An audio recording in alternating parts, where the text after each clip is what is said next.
Hello，大家好，歡迎嚟到真 talk。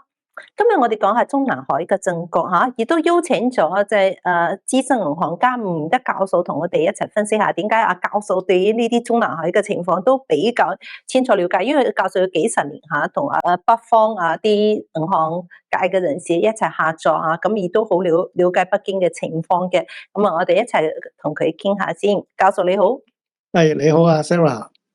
係啊，教授，我哋見到咧，而家傳聞咧就係曾慶紅而家被軟禁下。咁啊，曾慶紅同香港嘅關係好密切嘅，因為曾經都講過曾慶紅，即係香港就係曾慶紅嘅天下。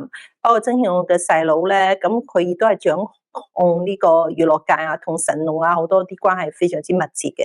所以咧就有曾慶紅被軟禁，你覺得即係呢個消息可唔可信啊？同埋對於中南海嘅政局有啲咩睇法？而家就話佢係嚟自蔡勝坤嘅爆料，就話佢被軟禁啊，即係呢個係北京嘅最新消息咁。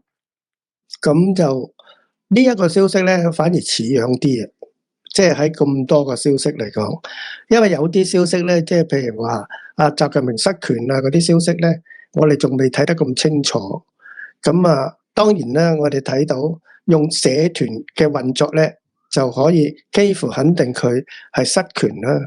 咁只不過我哋懷有一個疑點咧，就係我哋喺毛澤東度學過詩啊嘛，學過毛澤東嘅即係佢係一個共產主義社團裏邊嘅大師傅嚟噶嘛。咁佢有一個叫做陽謀理論噶嘛。呢個陽謀理論就係直隊陰謀啦，係咪？我哋成日講陰謀，其實陰謀即係話好似係陽就係陽光之氣，陰就係陰天咁樣。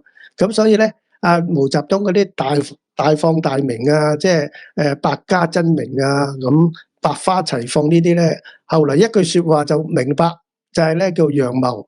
咁同一樣嘢啦，即係我哋懷有即係種種跡象咧，喺社團嘅運作咧，理論上習近平而家喺啲人咧放咁多料話佢冇權力啊，咁佢應該跳出嚟嘅，因為喺社團嘅運作咧，你必然就係話唔俾呢個局勢咧難控啊嘛。難控咧，咁即係譬如有僆仔，有啲僆傳我不穩喎。我哋細個嘅時候都會咧揾個場合出嚟，邊個傳我不穩，我梗係知邊條僆咧，咁咪兜巴刮佢啦。掌完之後咧，咁自動咧就全部會穩定咗落嚟咯，係咪？同一個道理啫嘛。社團去到咁大嘅操作一樣嘅啫，係嘛？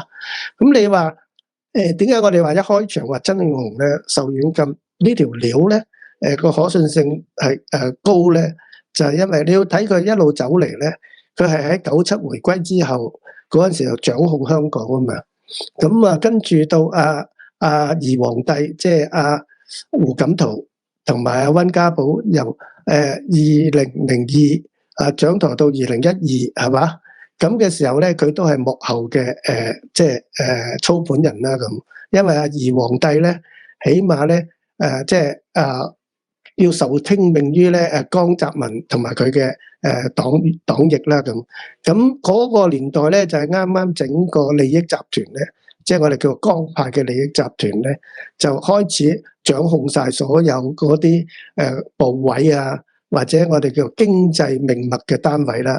咁你即係譬如由石油幫好，到鐵路幫，到即係啲銀礦幫，又跟住咧到嗰個科技啊，然後資訊啦，然後後來嘅即係教學板塊啊，到咧房地產啊，全部都俾喺嗰陣時候，即係97回歸之後，加入 WTO 之後咧，全部俾佢哋分晒啦。